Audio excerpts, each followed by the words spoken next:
കണ്ണൂർ ജില്ലയിലെ മുഴക്കുന്നിൽ സ്ഥിതി ചെയ്യുന്ന ഭഗവതി ക്ഷേത്രമാണ് മൃദംഗശൈലേശ്വരി ക്ഷേത്രം.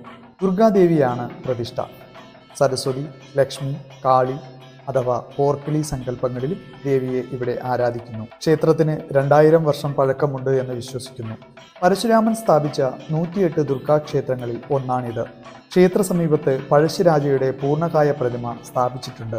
പഴശ്ശിരാജ യുദ്ധത്തിനു മുമ്പ് ഇവിടെ ഗുരുതി പൂജ നടത്തിയിരുന്നു എന്ന് വിശ്വസിച്ചു പോരുന്നു. ക്ഷേത്ര ഐതിഹ്യം ഇങ്ങനെ: സ്വർഗലോകത്തു നിന്ന് ഈ പ്രദേശത്ത് പണ്ടെങ്ങോ സരസ്വതി ദേവി തൻ്റെ ഒരു മിഴാവിൻ്റെ രൂപത്തിൽ വന്നു വീണു എന്നും, മിഴാവ് അഥവാ മൃദംഗം വീണ സ്ഥലമാണ് പിന്നീട് മൃദംഗശൈല നിലയം എന്നായി മാറിയത്. പിന്നീട് മിഴാവ് കുന്ന് എന്നും അറിയപ്പെട്ടു. കാലക്രമത്തിൽ മുഴക്കുന്ന് എന്നറിയപ്പെടുന്നു.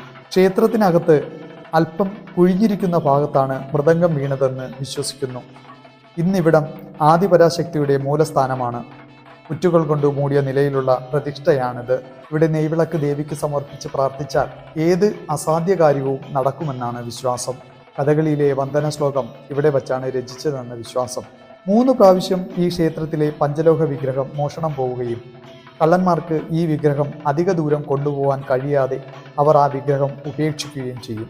വിഗ്രഹം മോഷ്ടിക്കുന്നയാൾക്ക് മനോനില തെറ്റുകയും എങ്ങോട്ട് പോകണമെന്ന് അറിയാതെ ശരീരത്തിൻ്റെ നിയന്ത്രണം നഷ്ടപ്പെടുകയും അതോടെ അവർ വിഗ്രഹം ഉപേക്ഷിച്ചു പോവുകയുമാണ് പതിവ്.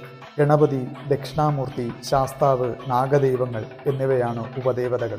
നവരാത്രിയും മീനമാസത്തിലെ പൂരം ഉത്സവവും ആഘോഷമായി കൊണ്ടാടുന്നു. മലബാർ ദേവസ്വത്തിൻ്റെ കീഴിലാണ് ക്ഷേത്രം. രാവിലെ 5-ന് നട തുറന്ന് ഉച്ചയ്ക്ക് 1 മണി വരെയും വൈകുന്നേരം 5 മണിക്ക് തുറന്ന് രാത്രി 8 വരെയുമാണ് നട തുറന്നിരിക്കുന്നത്. വീണ്ടും മറ്റൊരു വീഡിയോയുമായി കാണാം. നന്ദി.